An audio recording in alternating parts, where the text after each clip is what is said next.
자, 여러분 한 주간 동안 평안하게 지금 보내셨나요? 혹시 기도를 하셨습니까? 하늘에 계신 우리 아버지, 초월의 하늘에 계신 나만의 아버지가 아니라 우리의 아버지, 강력한 보호자 되신 우리 아버지께 여러분 그 하나님을 이번 한 주간 동안 어떻게 묵상하면서 보셨나요? 그러니까 저는 이랬던 것 같아요. 기도를 할 때 설교했던 유튜브 있잖아요. 마지막에 기도했던 부분들 그거만 틀어놓고 이렇게 기도를 했던 것 같아요. 했었어요. 네. 그게 그러다 보니까 이게 되게 좋은 게 편한 게 어떻게 기도하자, 무엇을 위해서 기도하자, 내가 잊어버릴 수 있는데 자꾸 얘기를 해주고 그 찬양 부를 때 같이 찬양 부르고 하다 보니까 저는 이제 단지 한 가지가 좀 어색했던 게 제가 부르는 찬양을 제가 들으면서 같이 한다라는 건 이건 정말 힘든 일이거든요. 제가 부른 노래를 제가 듣는 건 정말 힘든 일이거든요. 네, 그러면서 그게 좀 걸렸고 그 이외에는 참 괜찮았다. 그렇게 하는 것도 괜찮겠구나 하는 생각이 들었습니다. 여러분들께 좀 권해드리고 싶어요. 그래서 주일날 지난번에 영상 편집 잘못해서 앞에 찬양 부분은 잘렸지만 뒤에 기도하는 부분들은 있거든요. 남아있거든요. 주일날 라이브 예배. 그래서 여러분들이 그걸 보시면서 그걸 같이 보시면서 이번에도 이렇게 기도해봤으면 좋겠다. 오늘은 기도 제목이 좀 더 늘어났어요. 그런 기도 제목들을 가지고 한 10분, 15분 정도 기도하시면 되거든요. 그럼 그렇게 기도하면 되겠다 하는 한번 그렇게 그것이 이제 여러분의 몸의 습관처럼 이걸 위해서 기도해야 되는구나, 이렇게 기도해야 되는구나, 이걸 우리가 좀 알아갔으면 좋을 것 같아요. 자, 오늘도 주기도문 말씀 나눕니다. 네 번째 시간이고요. 마태복음 6장 9절에서 13절까지 말씀. 우리가 계속 신앙 주기도문 외우고 고백하고 있는 거지만 또 같이 한번 이번에는 세번역에서는 어떻게 말씀하고 있나 보시면서 같이 읽어보겠습니다. 그러므로 너희는 이렇게 기도하여라. 하늘에 계신 우리 아버지, 그 이름을 거룩하게 하여 주시며 그 나라를 오게 하여 주시며 그 뜻을 하늘에서 이루심 같이 땅에서도 이루어 주십시오. 오늘 우리에게 필요한 양식을 내려주시고 우리가 우리에게 죄 지은 사람을 용서하여 준 것 같이 우리의 죄를 용서하여 주시고 우리를 시험에 들지 않게 하시고 악에서 구하여 주십시오. 나라와 권세와 영광은 영원히 아버지의 것입니다. 아멘. 좀 전에 말씀드렸을 때 이제 기도를 여러분들에게 조금 더 할 수 있도록 자극을 주는 방법들은 10이거나 기도 수첩입니다. 그래서 이런 생각도 해봐요. 다음 주가 2월 달이잖아요.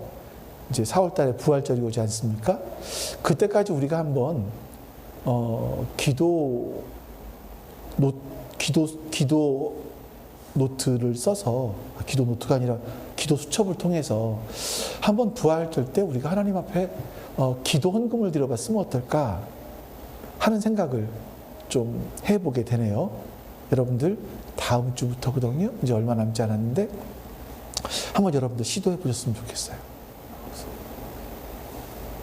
강제성을 띠지는 않지만 여러분들 그렇게 좀 해봤으면 하는 마음들이 듭니다. 저는 이제 그래서 한번 해보려고 해요. 기도수첩을 통해서 하나님께 한번 이번에 기도 헌금을 드렸으면 좋겠다. 액수가 커요. 1분에 10,000원씩이니까 우리가 드리면 엄청나게 몇 천만 원 드릴 수 있어요. 하다 보면. 자, 그렇게. 자, 오늘 나눌 말씀은 이름이 거룩히 여김을 받으시오며입니다. 이 말씀은 사실은 번역하기가 어려워요.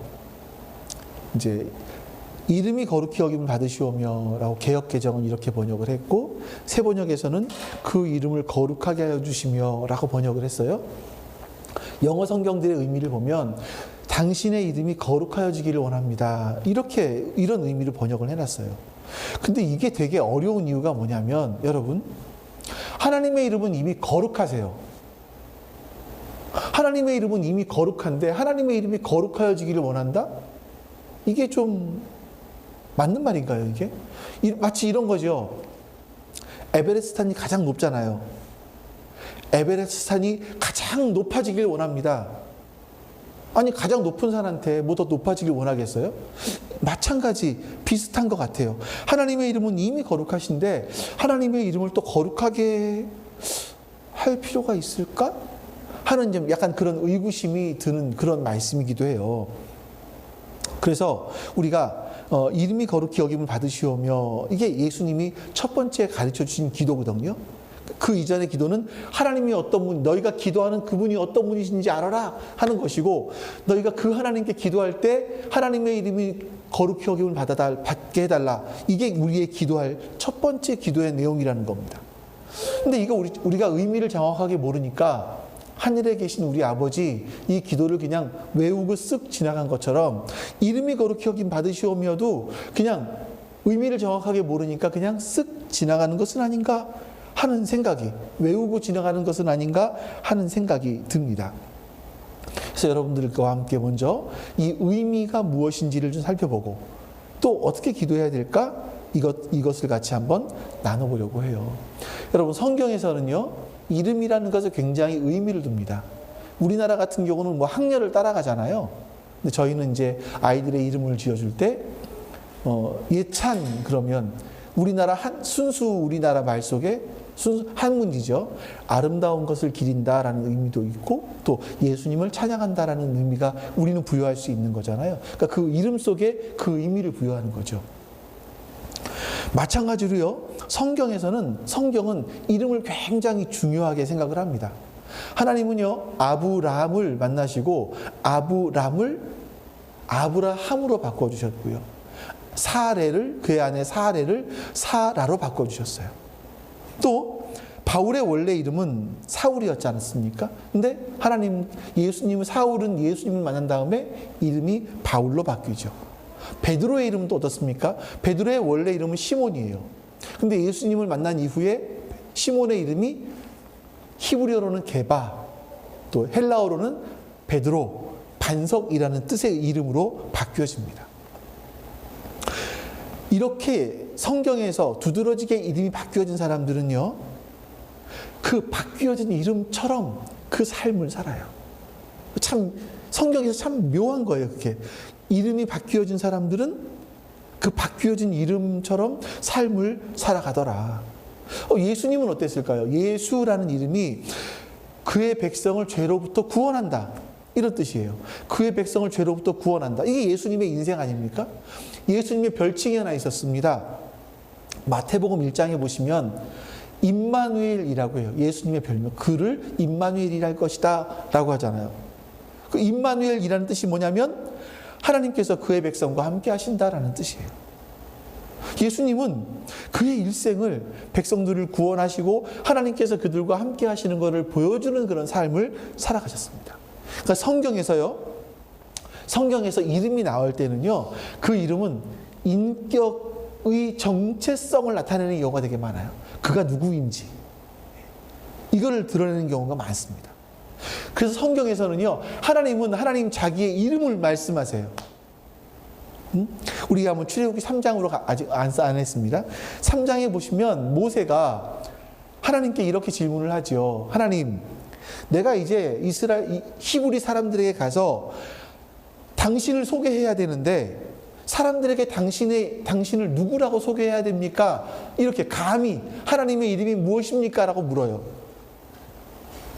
이건 뭐냐면 하나님이 어떤 일을 하시는 분이신지, 하나님의 정체성이 무엇인지 이거를 묻는 거예요.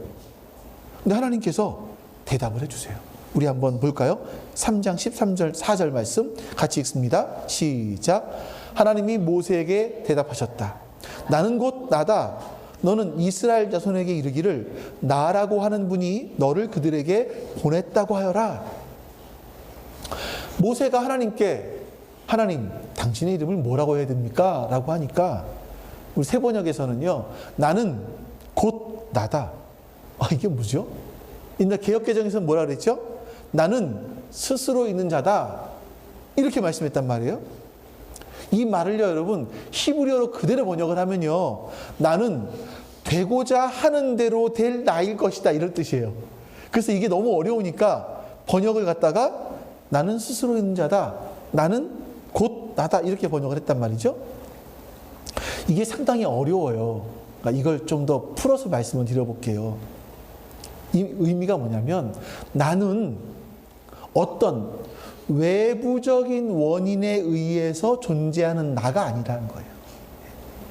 외부적인 원인에 의해서 움직여지는 내가 아니라는 거예요. 나는 스스로 있는 존재야. 나는 스스로 있는 나야. 나는 처음부터 있었던 나야. 라고 말씀하시는 거죠. 외부적인 어떤 원인에 의해서 조종당하거나 만들어진 분이 아니라 나는 처음부터 스스로 있는 나야. 이게 하나님의 정체성이라는 거예요. 하나님은 이걸 말씀하시는 겁니다. 하나님의 이름은요, 하나님을 대표하는 특별한 속성의 한 부분을 보여주시는 겁니다. 하나님께서 하나님의 이름 그러면 하나님의 특별한 어떤 한 부분, 한 정체성을 우리에게 보여주는 거죠. 그래서 나는 나야 라고 하는 것은 나는 외부에 있는 어떤 것에 의해서 만들어진 존재가 아니야. 나는 스스로 있는 존재야. 이렇게 말씀하시는 거죠. 자, 우리가 하나님의 이름을 몇 가지만 살펴볼게요. 여러분들이 기도하실 때 도움이 될 것 같아서. 출애굽을 한 이스라엘 사람들이요, 광야를 행군합니다. 근데 물이 없었어요. 사흘 길을 물을 먹지 못하고 이 사막을 지나가는 거예요. 근데 그러다가 사흘 길을 가다가 샘을 하나 발견했습니다. 그 샘을 먹어보려고 했더니 샘이 썼어요. 지금도 마라에 샘물이 있는데 그게 소금기가 굉장히 많은 물이래요. 먹을 수 없는 물. 네, 있어요. 예전에 여러분들께 그 우물을 보여드린 적이 있었습니다. 이 이스라엘의 우물은요, 우리나라 우물처럼 이만한 우물이 아니에요. 사람들이 돌아서 내려가서 먹는 그런 우물, 엄청나게 큰 우리 교회 예배당만한 이런 정도의 크기의 우물인 것 같아요. 사진상으로 봤을 때. 자, 이 이스라엘 사람들이 행군을 하다가 물을 찾았는데 물이 써서 먹지를 못하게 됐어요. 그러니까 원망을 해요. 모세를 막 원망합니다. 모세를 원망하는 건 하나님을 원망하는 거잖아요, 사실은. 근데 모세를 막 원망하니까 모세가 하나님께 기도합니다. 하나님, 이스라엘 백성들이 사흘 길을 왔는데 물을 먹지 못해서 이렇게 힘들어합니다. 하나님, 물을 주시지요. 근데 하나님께서 뭐라 그러십니까? 그래, 그러면 저기 가서 저 나뭇가지 하나를 꺾어다가 저 물 속에 집어넣어라. 그러면 그 물이 너희가 먹을 수 있는 물이 될 것이다. 그래서 모세는 그 말씀에 순종을 해요. 나뭇가지를, 그 나무를 꺾어다가 그 물에 집어넣었더니 그 물이 마실 수 있는 단물이 되었다라고 말해요. 그러면서 하나님께서 자신의 이름을 소개하십니다. 나는 치료하는 하나님이야. 여호와 라파. 그러니까 우리가 하나님께 기도할 때 이러는 거예요. 우리가 우리의 인생이 마라처럼 쓸 수 있잖아요. 내 몸이 아프거나 아니면 내 상황이 어렵거나 힘들 수 있잖아요. 하나님, 라파의 하나님, 치료하신 하나님, 내 인생을 치료해 주십시오. 내가 그 치료하시는 하나님을 만나게 해 주십시오. 그 하나님을 찾는 거예요. 또 이런 게 있습니다. 아브라함이 하나님의 이름을 불렀을 때 여호와 이레라고 했어요. 그러니까 여러분, 여호와라는 이름 잘 아시죠? 거기는 언약이 들어 있습니다. 언약. 근데 이레라고 했어요. 이레라는 건 준비하신다라는 뜻이거든요. 여호와 이레, 준비하신 하나님이에요. 아브라함이 100세가 되어서 아들 이삭을 낳았습니다.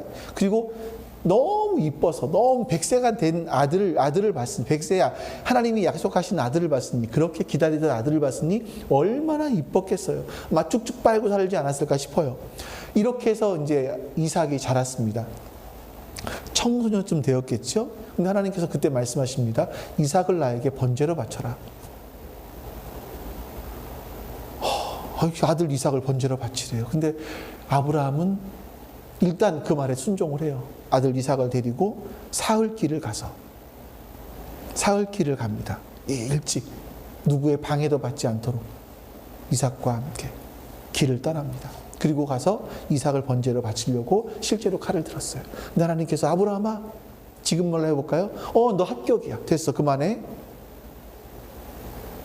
내가 이삭을 죽이려고 하는 것이 아니라 너의 믿음을 한번 보려고 하는 거야.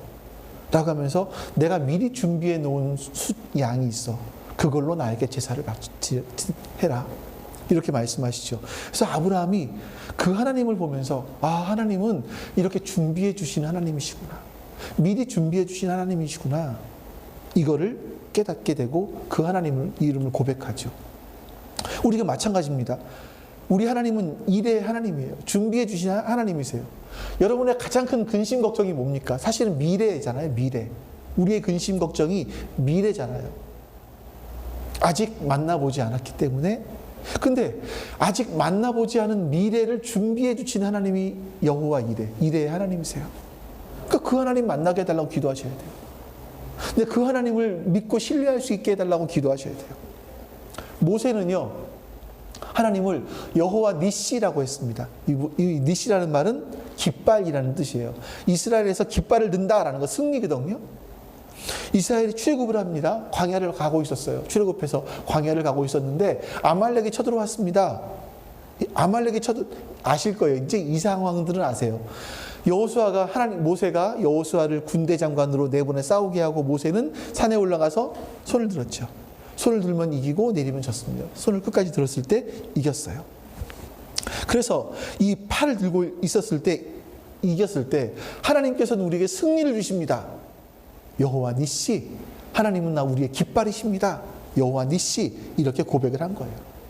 우리가 살아가다 보면 내 힘으로 정말 어떻게 할 수 없는 상황들을 보잖아요. 사실은 모두 이길 수 있지만 그때 우리는 여호와 니시, 승리를 주신 하나님, 그 하나님 만나게 해달라고 기도하시는 거예요. 그 하나님을 만나셔야 되는 거예요. 또 사사 기드온은요, 하나님께서 기드온을 사사로 불러주셨어요. 근데 이 기드온은 겁이 많은 사람이었어. 쫄보였었기 때문에 자기가 어떻게 이스라엘을 이끌고 갈 수 있겠습니까? 하면서 이 하나님이 나를 사사로 불러주신 것이 맞다면 증표를 보여주십시오 라고 하면서 하나님께 표징을 요구하죠. 하나님은 그대로 보여주셨어요. 그래서 이 모든 기드온이 하나님께 항복한 이후에 단을 하나 쌓습니다. 하나님께 예배드리는 거죠. 그리고 그 단에게 이름을 하나 붙여요. 여호와 샬롬. 내가 이렇게 난 쫄보여서 이렇게 두려움이 많았는데 하나님께서 나에게 이렇게 평화를 주셨다. 평안을 주셨다. 여호와 샬롬. 이렇게 하나님을 만난 거예요. 그래서 여러분들, 우리도 마찬가지죠. 우리 세상은요, 우리를 두렵게 해요. 기본적인 것 같아요. 너는 이게 없으면 큰일 날 거야. 너는 돈이 없으면 큰일 날 거야. 너는 집이 없으면, 너는 직장이 없으면, 너는 뭐가 없으면 큰일 날 거야 라고 계속 우리를 두렵게 합니다. 그때 우리가 누구를 만나야 됩니까? 내 마음에 평안을 주시는 여호와 샬롬, 그 하나님을 만나는 거예요. 근데 여러분 보십시오. 하나님의 이름이 한 가지가 아니라 여러 가지잖아요. 이 이외에도 많아요. 근데 이 이름들이 뭡니까? 이것은 뭐냐면 성경의 인물들이 하나님이 어떤 분이신지 하나님의 일부분을 경험했어요. 그리고 하나님은 이런 분이셔 라고 고백한 거죠. 하나님의 이름이라는 건.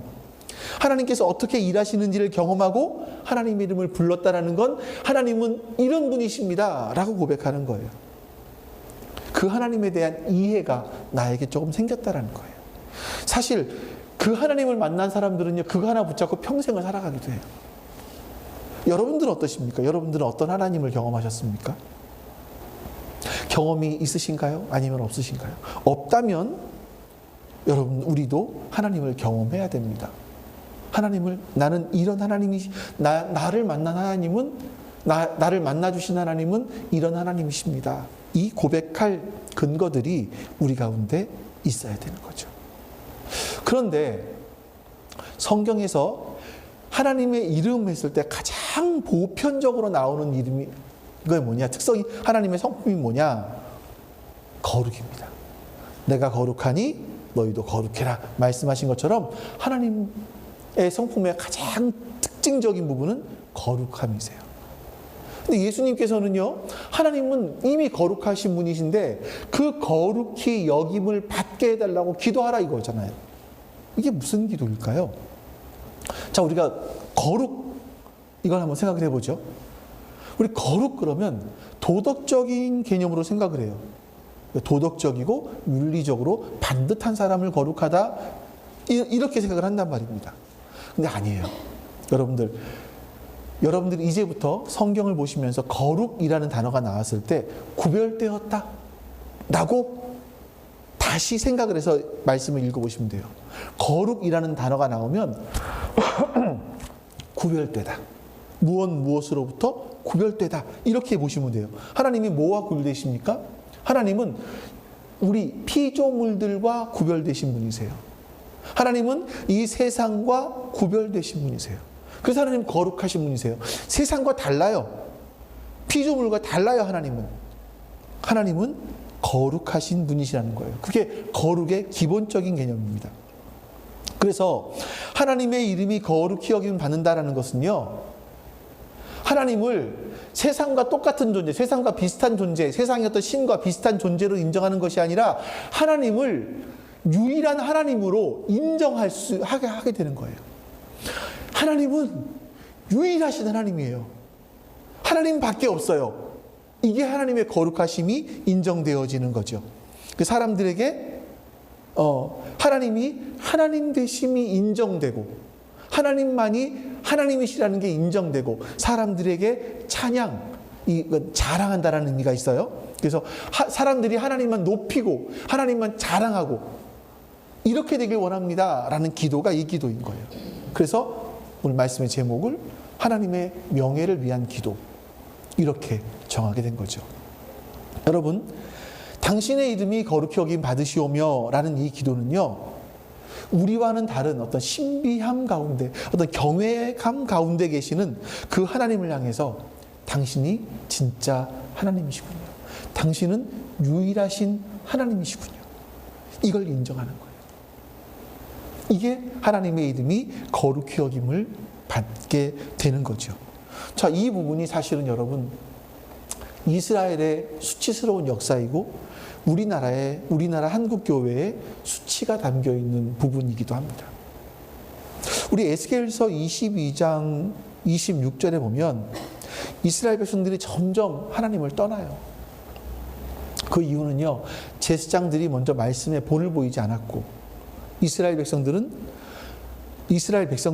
말씀으로 가르치지도 않았습니다. 그러니까 이들이 어떻게 살아가야 될지를 모르는 거예요. 그래서 자기 소견에 옳은 대로 살아갔어요. 죄를 범한 거죠. 이렇게 말씀합니다. 같이 한번 읽어보죠. 이 땅의 제사장들은 나의 율법을 위반하고 나의 거룩한 물건들을 더럽혔다. 그들은 거룩한 것과 속된 것을 구별하지 않으며 부정한 것과 정한 것을 구별하도록 깨우쳐 두지도 않으며 나의 안식일에 대하여서는 아주 눈을 감아 버렸으므로 나는 그들 가운데서 모독을 당하였다.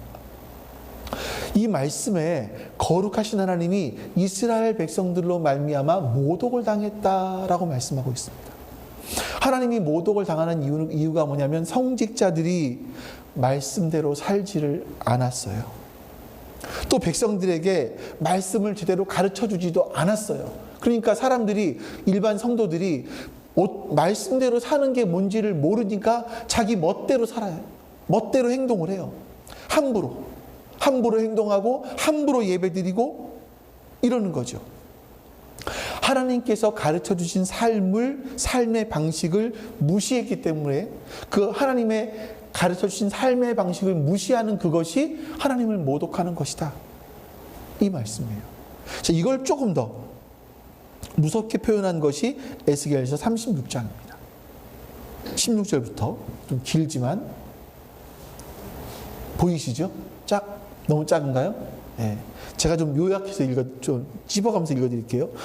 주님께서 나에게 말씀하셨다. 사람아, 이스라엘 족속이 자기들의 땅에 살 때에 그 행위로 그 땅을 더럽혔다. 이스라엘 사람들이 이스라엘 땅에 살 때는요, 그들의 행위로, 어떤 행위입니까? 앞에 말씀드렸던 하나님의 말씀을 떠나서 자기 소견에 옳은 대로 살아갔던 그 행위들, 그래서 그 행위로 그 땅을 더럽혔다. 내가 보기에 그 소행이 월경 중에 있는 여자의 부정함과 같았다. 그들이 죄 없는 사람들의 피를 흘려 그 땅을 더럽혔으며 온갖 우상을 섬겨 그 땅을 더럽혔으므로 그들에게 내 분노를 쏟아부었다. 하나님의 분노를 쏟아부어서 어떻게 하십니까? 내가 그들을 그 행위대로 심판하여 그들을 여러 나라들 속으로 쫓아보내며 여러 나라에 흩어지게 하였다. 하나님의 말씀을 지키지 않았기 때문에 하나님께서 그들을 흩어보내셨다는 거예요. 그들이 여러 나라에 흩어져서 가는 곳마다 이번 어떻게 합니까?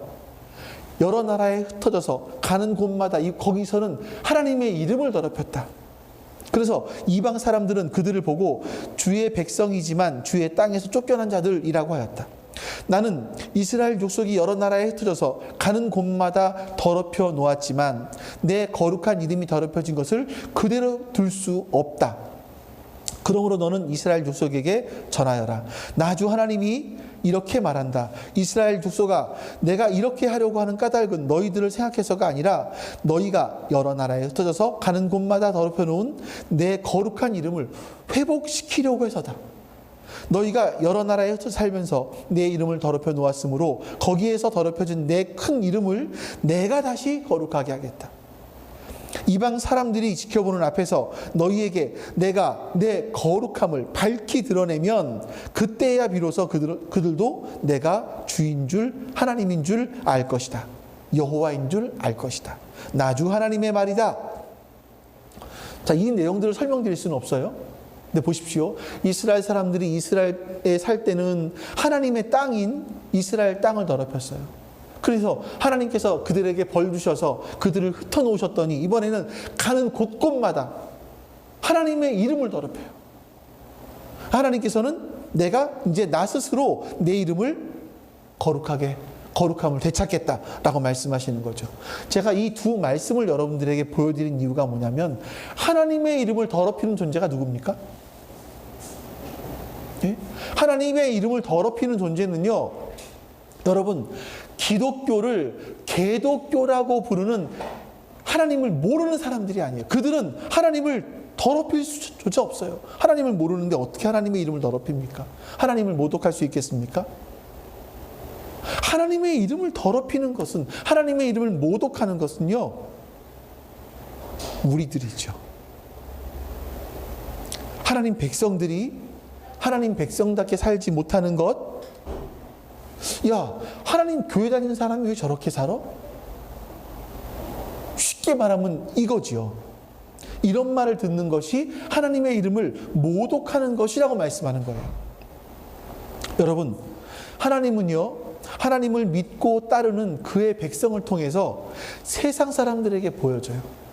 우리들을 통해서 세상 사람들에게 하나님이 누구신지가 보여져요. 그러니 우리의 삶 때문에 하나님의 이름이 모독을 받게 되는 겁니다. 예수님 이렇게 말씀하십니다. 마태복음 5장 16절이에요. 같이 한번 읽어볼까요? 마태복음 5장 16절 말씀 같이 한번 읽어봅니다. 자, 이와 같이 너희 빛을 사람에게 비추어서 그들이 너희의 착한 행실을 보고 하늘에 계신 너희 아버지께 영광을 돌리게 하여라. 하나님께 사랑을 받는 우리가 이 땅에서 착한 행실로 살아갈 때 사람들이 그 행실을 보고, 야, 저 기독교인들의 삶을 보니까 하나님이 살아계실지도 모르겠다. 너희가 믿는 신이 진짜 신일지 모르겠다라는 의문을 갖게 하는 거예요. 영광이라는 게 뭐냐면요, 하나님으로 인정하게 하는 겁니다. 여러분도 오늘 단어를 몇 가지 배우셨어요? 이름, 거룩, 또 이번에 영광이에요. 우리가 이런 말 하잖아요. 하나님께 영광 돌립니다라고 하잖아요. 그러니까 하나님께 영광 돌립니다 그러면 하나님께 박수 쳐드립니다 이런 의미가 아니에요. 영광이라는 의미는 하나님으로 인정합니다라는 뜻이에요. 하나님으로 인정합니다. 그러니까 내 삶을 통해서 하나님께 영광을 돌린다라는 게 뭐냐면 내 삶이 하나님으로 인정받으실 수 있는 그런 삶을 살아간다라는 거예요. 우리 베드로전서 2장 9절 말씀 볼까요? 같이 한번 읽습니다. 그러나 여러분은 택하심을 받은 족속이요 왕과 같은 제사장들이요 거룩한 민족이요 하나님의 소유가 된 백성입니다. 그래서 여러분을 어둠에서 불러내어 자기의 놀라운 빛 가운데로 인도하신 분의 업적을 여러분이 선포하는 것입니다. 자, 여러분, 우리는요, 택하신 족속, 왕 같은 제사장, 거룩한 나라, 이렇게 불러주신 이유가 우리를 어두운 가운데서 빛 가운데로 불러내신 분의 업적을 사람들에게 알려서 사람들이 우리의 삶을 보고, 야, 하나님은 정말 계신가 보다. 너희들이 믿는 하나님이 진짜 신인가 보다. 이렇게 말하게 될 때 하나님의 이름이 거룩히 여김을 받는 것이다라는 거예요. 여러분, 초대교회의 성도들의 삶에서 이걸 우리가 많이 볼 수 있습니다. 사도행전 2장 말씀을 볼까요? 47절 같이 읽습니다. 하나님을 찬양하였다. 그래서 그들은 모두 사람들에게 호감을 샀다. 주님께서는 구원받는 사람을 날마다 더하여 주셨다. 여기서 단어 좀 보면서 지나갈까요? 하나님을 찬양했다. 이게 뭘까요? 노방전도하면서 기타 치면서 하나님을 노래 불렀다? 이게 아니고요. 하나님을 자랑했다. 하나님께 자신들에게 하신 일들을 자랑했다. 이랬더니 어떤 일이 일어났습니까? 그들은요, 사람들에게 호감을 샀어요. 그러니까 하나님을 자랑한 것처럼 살았겠죠, 그들이. 사람들이 호감을 샀어요. 그러다 보니까 이 호감을 사고 복음을 전할 때 사람 구원받는 자의 수가 날마다 더했다. 이거예요. 이런 원리들인 거예요. 우리들은 사람들에게 하나님을 자랑해야 돼요. 하나님을 자랑하면 자랑하는 것처럼 살아요. 그랬을 때 사람들이 우리의 호감을 갖게 되고, 그러면서 주의 구원받는 자의 사람의 수가 날마다 더하여지는 거죠. 이게 가장 절정에 이른 것이 사도행전 11절에서 나옵니다. 읽어보겠습니다. 시작. 그를 만나 안디옥으로 데려왔다. 두 사람은 1년 동안 줄곧 거기에 머물면서 교회에서 모임을 가지고 많은 사람을 가르쳤다. 지하들은 안디옥에서 처음으로 그리스도인이라고 불리었다. 여러분, 그리스도인이라고 하는 것은 어떤 뜻이냐면 그리스도의 것이라는 뜻이에요. 작은 그리스도라는 뜻이에요. 그러니까 그리스도께 속했다라는 뜻이에요. 그러니까 그리스도가 구원자라는 뜻이잖아요. 그러니까 안디옥 교회의 사람들이, 안디옥에 살던 사람들이 안디옥 교회의 성도들을 바라보면서, 야, 너희들은 그리스도인이야 라고 했어요. 너희는 구원자에게 속한 사람들이야. 너희는 작은 구원자들이야. 이렇게 얘기를 한 거예요. 아니, 도대체 난 궁금한 거죠. 도대체 이 안디옥에 있던 이 사람들이, 이 두 사람이 어떤 삶을 살았기에 너희는 우리의 구원자야, 작은 구원자야 라고 불렀을까? 너는 구원자에게 속한 그런 사람들이야 라고 불렀을까? 우리가 안디옥 교회를 한번 공부해 봐야 됩니다. 그래서 우리는요, 말로만 예수 그러니까 예수쟁이라는 약간 비하하는 듯한 이야기를 들었어요. 우리는 그런 말을 듣습니다. 근데 안디옥 교회 성도들은요, 그리스도인이라는 말을 들었어요. 너희는 구원자에게 속한 사람들, 너희는 작은 구원자, 이런 별명을 가지고 있었단 말이죠. 이게 뭘까? 제가 예전에 여러분들에게 이런 말을 했었습니다. 프란시스 셰퍼의 부인인 에드 셰퍼가 한 말 기억하실지 모르겠어요. 우리의 삶이 하나님이 살아계신 것을 증명하는 박물관이 되게 하자, 이런 말을 예전에 했었어요. 우리의 삶이 하나님이 살아계신 것을 증명하는, 사람들에게 보여주는 박물관이 되게 하자. 내 삶의 여러 가지 삶의 증거들이 하나님이 살아계신 것을 보여주는 그런 박물관처럼 되게 하자, 이거죠. 사람들이 우리의 삶을 보면서 우리가 비록 완전하지 못하고 완벽하지 못하고 흠도 있지만, 당신은 어떻게 그렇게 살아? 당신은, 다른 사람들은 다 실패했지만 이 정도 실패했으면 쓰러질 텐데 당신은 왜 쓰러지지 않지? 당신은 도대체 다른 사람들과 왜 다른 이런 가치, 이런 놀라운 가치, 형이상학적인 가치를 추구하며 살아? 당신은 어떻게 저 사람들을 용서할 수 있지? 나에게 이런 일한 사람을 용서할 수 있지? 당신은 어떻게 이렇게 나누며 살 수 있지? 이유가 뭐야? 이런 박물관 같은 사람. 사람들이 우리의 인생을 보면서 너는 그리스도인인 것 같아. 그리스도께 속한 사람인 것 같아. 작은 구원자인 것 같아. 이걸 보여주는 박물관이 되게 하자. 이 말인 거예요. 그럼 여러분 좀 반대로 하나님의 이름을 거룩하게 여기지 못하게 하는 삶을 살면 어떻게 될까요? 가장 대표적인 예가 사무엘상 2장부터 4장에 나옵니다. 사무엘상은요, 사무엘 선지자가 나오기 이전의 상황들과, 그래서 그 당시 제사장이었던 엘리에 대한 이야기로부터 시작이 되죠. 엘리에게는요, 두 명의 아들이 있었습니다. 홈리, 비느하스. 근데 이 두 명의 아들은 제사장의 아들들이었지만 이들은 하나님 보시기에 좋은 아들은 아니었던 것 같아요. 자, 이들의 삶을 이렇게 표현합니다. 2장 12절 말씀만 우리 읽어보겠습니다. 자, 시작. 엘리의 아들들은 행실이 나빴다. 그들은 주님을 무시했다. 행실이 나빴다.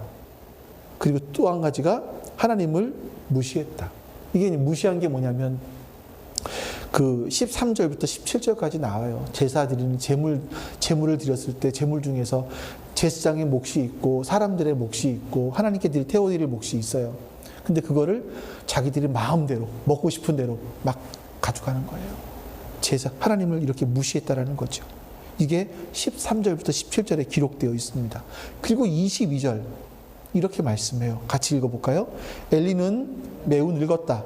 그는 자기 아들들이 모든 이스라엘 사람에게 저지른 온갖 잘못을 상세하게 들었고 회막 어귀에서 일하는 여인들과 동침까지 한다는 소문을 들었다. 엘리의 두 아들들은요, 자신들이 가지고 있는 권력을 가지고 하나님께 드리는 제사를 멸시했고 함부로 했습니다. 회막 어귀에서 일하는 여인들과 동침하는 일까지 했습니다. 이 소문을 아버지가 상세하게 들었어요.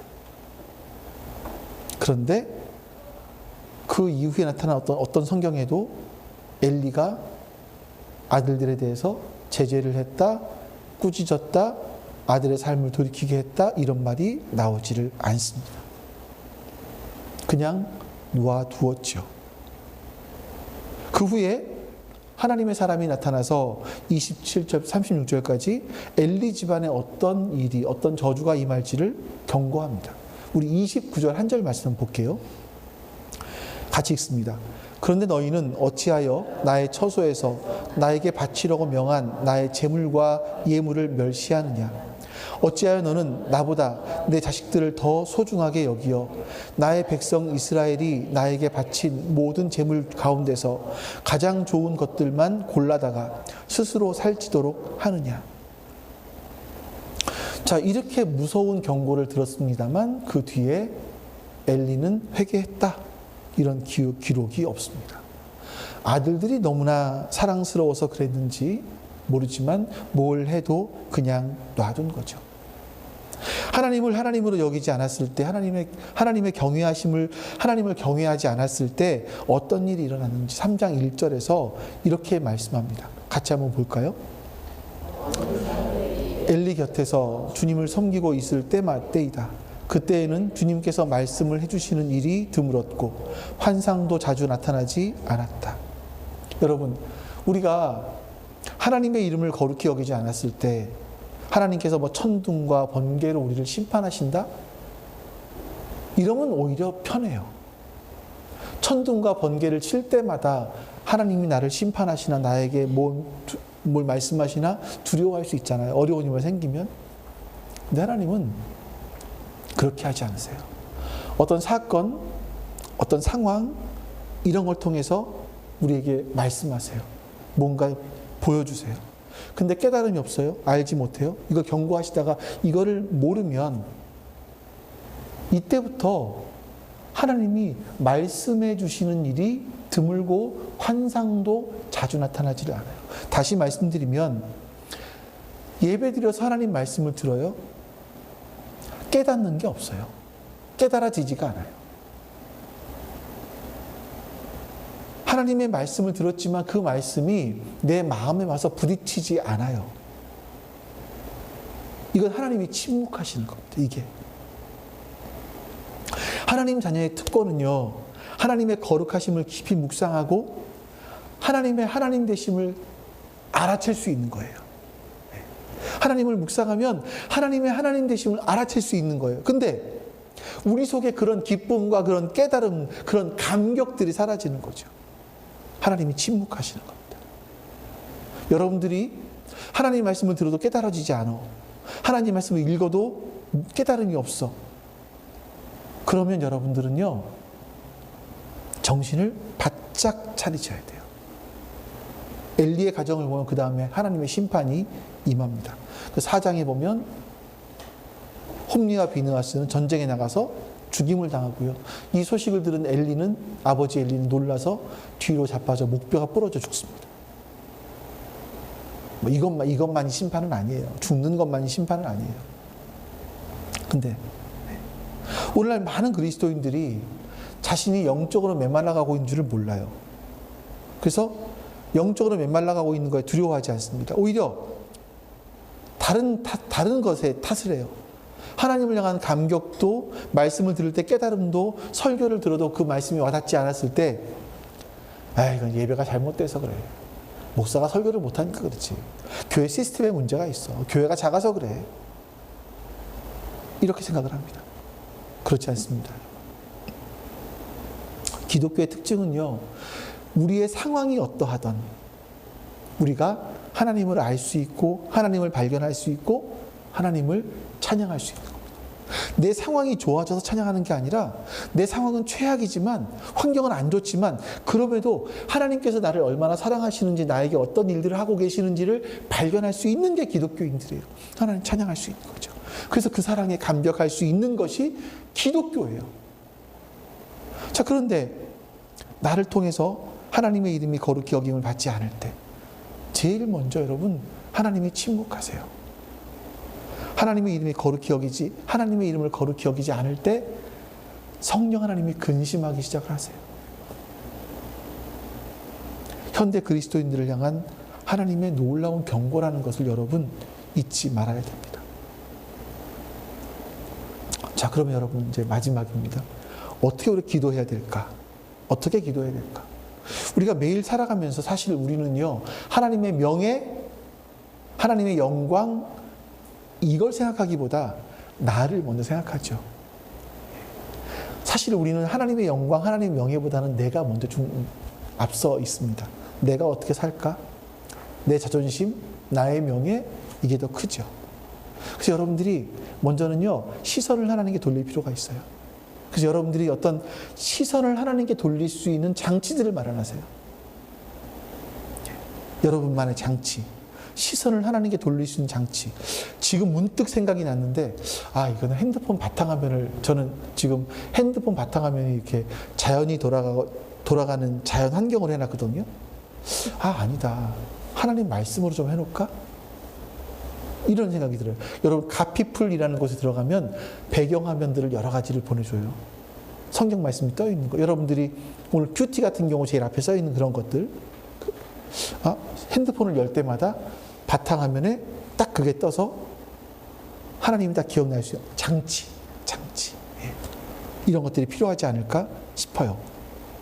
그래서 우리가 나밖에 모르는 나이지만 하나님이 생각날 수 있는 어떤 장치들. 그래서 내 시선이 하나님을 향할 수 있도록 순간순간. 우리가 하나님을 향하게 되면 가장 먼저 떠오르는 게 내가 얼마나 부족한 존재인지를 발견하게 됩니다. 그리고 하나님이 얼마나 놀라우신 분인지를 발견하게 되죠. 더 나아가서 이걸 발견하게 되면요, 우리는 이제 하나님께 기도하는 겁니다. 하나님, 나의 삶과 나의 말을 통해서 하나님을 드러내게 해주십시오. 기도하셔야 돼요. 하나님의 이름이 거룩히 여김 받으시오며 라는 것은요, 그냥 우리가 말만 떠들어야 되는 것이 아니라 우리 개인의 삶과 우리의 공동체의 삶을 통해서 하나님의 하나님 되심을 드러내는 거예요. 이걸 위해서 기도하자는 거죠. 하나님의 거룩하심이 나의 삶을 통해서, 나의 입술을 통해서 드러나게 해주십시오. 기도하는 거예요. 여러분, 기도할 때마다 좀 더 구체적으로 하나님, 제가 하는 일을 통해서 하나님이 좀 드러났으면 좋겠습니다. 내가 있는 이 자리에서 하나님이 하나님 되심이 드러났으면 좋겠습니다. 내가 이 자리에서 사람들을 섬기는 걸 통해서 하나님의 하나님 되심이 드러났으면 좋겠습니다. 세상 사람들에게 내가 살아가는 삶의 방식을 통해서 사람들이 왜 저렇게 살을까? 이런 질문을 만들었으면 좋겠습니다. 이런 기도를 하는 거예요. 그래서 우리는요, 하나님, 내 삶을 통해서 하나님의 이름이, 하나님의 명예가 훼손되지 않기 원합니다. 오히려 당신의 이름이 거룩히 여김받길 원합니다. 이걸 기도하셔야 돼요. 우리에게 정말 우리는 하나님의 명예에 관심이 있습니까? 이 기도는요, 하나님의 명예에 관심이 있는 사람들만이 드리는 기도입니다. 하나님의 이름이 거룩히 여김 받으시길 원합니다. 나의 개인의 묵상과 고백을 통해서뿐만 아니라 나의 삶을 통해서 이 땅에 하나님의 하나님 되심이 드러나게 되길 원합니다. 이게 우리 하나님 나라 백성들이 드려야 될 기도입니다. 자, 이제 우리가 주기도문, 주님의 기도로 기도할 때 하늘에 계신 우리 아버지라고 부르잖아요. 하늘, 그 초월에 계신 하나님, 나만의 하나님이 아니라 우리의 하나님, 그 나의 강력한 보호자 되시는 아버지, 이 하나님을 먼저 묵상하세요. 네.